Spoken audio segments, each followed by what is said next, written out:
How much time do you spend every day working on your dream?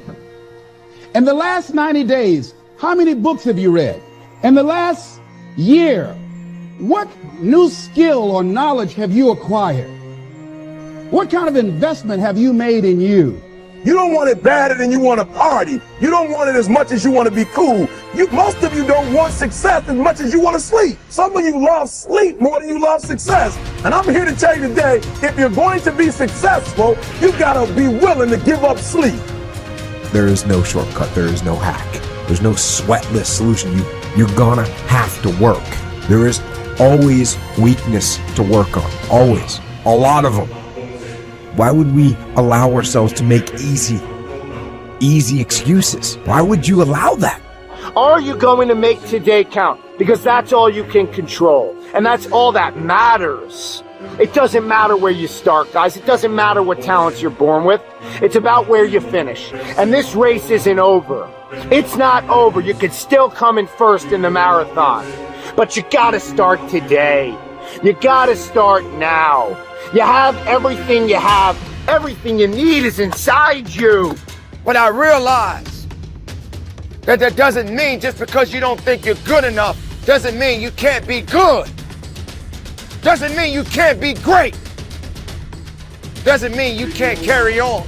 But it's not gonna always be like this. Your condition is not your conclusion. Nothing is impossible. So you have to decide before you leave, what's that first thing that's been impossible for you? I want you to attack it and overcome it. Because if you run from the adversity that you're going through today, you'll forever be at that level in which you're going through for the rest of your life. One day you'll look back on your life and appreciate the struggle and have nothing but gratitude for everything that happened along the way. And you come to recognize that in return, you're given the chance to earn the greatest edge of all, and one that can never be taken away. You have enough right now to change your life. You have enough right now to flip this world upside down. You have enough. You got enough power. You got enough anointing. You got enough grace. You got enough patience. You got enough gifting to make your money, get out of debt, get yourself together, and change everything about your world. Realize that you have the ability to make an impact. You have an opportunity to change that story in your head. Put yourself out there, because when you do, amazing things happen. The essence of life is growth. The essence of life is growth, to do the best you can. And here's what's interesting. Humans are the only life form that will do less than they possibly can. Humans are the only life form that will settle for less. Every other life form except human beings strive to its maximum capacity. How tall will a tree grow? Approximately as tall as it possibly can. You never heard of a tree growing half as high as it could. No, trees don't grow half. Trees send their roots down as deep as possible, stretch their limbs up as high as possible, produce every leaf possible and every fruit possible. As a matter of fact, you never heard of a human physically growing half. We keep growing until we're done. Now that's a part of life we can't control. It's genetically coded. And that's probably why we keep growing till we're done. Because we can't control that part. It's the rest of our growing that we control. The growing of our minds, the expansion of our minds, that we can control. And that's what tends to get away from us. All life forms inherently strive to their max except human beings. Now, why wouldn't human beings strive to their maximum possibility? Here's why. Because we've been given the dignity of choice. It makes us different than alligators and trees and birds. The dignity of choice makes us different than all other life forms. And here's the choice: to become part of what we could be, enough to get by, or to become all that we can be. My best advice for you is to choose the all. Earn all you can, make all the friends you can, read as many books as you can, develop as many skills as you can, see as much as possible, do as much as possible, make as much fortune as possible, give as much of it away as possible. The max. There's no life like it. I'm telling you, once I got on track, I've never looked back. Pick up the challenge. Go for it. Take the best of the two easies. Take the route of it's easy to get ahead. It's easy to do all you can. It's easy to succeed. It's easy to have financial freedom. The more you do, the more you get. See, if you're playing it safe, you're not going to win. If you're playing it safe, like that old saying, you know, you were taught when you're a little girl, better to be safe than sorry. Well, that's a bunch of crap. It's not better to be safe than sorry. It's by trying things that you figure out how far you can go. You got to get outside the box. Like it's reported, Edison tried 3,000 ways before he built the incandescent light. He said he didn't fail 3,000 times. He said there was 3,000 different steps to building a light bulb. Well, there's different steps to get to where you're going. And I really do treat winning and losing exactly the same. I do not let it upset me.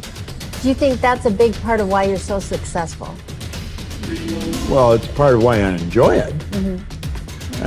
Yeah, I think it is, because I'll try anything. Like if I'm into an idea, the idea of losing never enters my mind. See, I have worked with giants. I had the good fortune of working with Sir Edmund Hillary. He was the first man to stand on top of the world. And I worked with him on 3 different occasions. And the only difference in Ed Hillary and Bob Proctor is in his side. Now, he's gone now, but he was a big man. And he shook hands with me. His hand wrapped right around mine. I felt like a dwarf, you know. And talking to him, like it never entered his mind he wouldn't get to the top of the mountain. But he failed in 1951. He failed in 1952. It wasn't until 1953 that he got to the top of the mountain. You know, people had died for centuries trying to do that. He said, I knew if I could see it in here, I could hold it out here. Stella Mann wrote that in a book. You can see it in your head, you can hold it in your hand. And that's right. And if you're not prepared to lose, you're never going to win, because you're always playing it safe. And there's no reward in that. Dare to go forward. Winston Churchill once said, courage is rightly considered the foremost of the virtues, because upon it all others depend. Courage is the chief distinguishing characteristic of the true leader. It is almost always visible in the leader's words and actions. It is absolutely indispensable for success, happiness, and the ability to motivate other people to be the best they can be. Follow through on your vision. In a way, it is easy to develop a big vision for yourself and for the person you want to be. It is easy to commit yourself to living with complete integrity. But it requires incredible courage to follow through on your vision and on your commitments. You see, as soon as you set a high goal or standard for yourself, you will run into all kinds of difficulties and setbacks. Refuse to compromise. You will be surrounded by temptations to compromise your values and your vision. You will feel an almost irresistible urge to get along by going along. Your desire to earn the respect and cooperation of others can easily lead to the abandonment of your principles.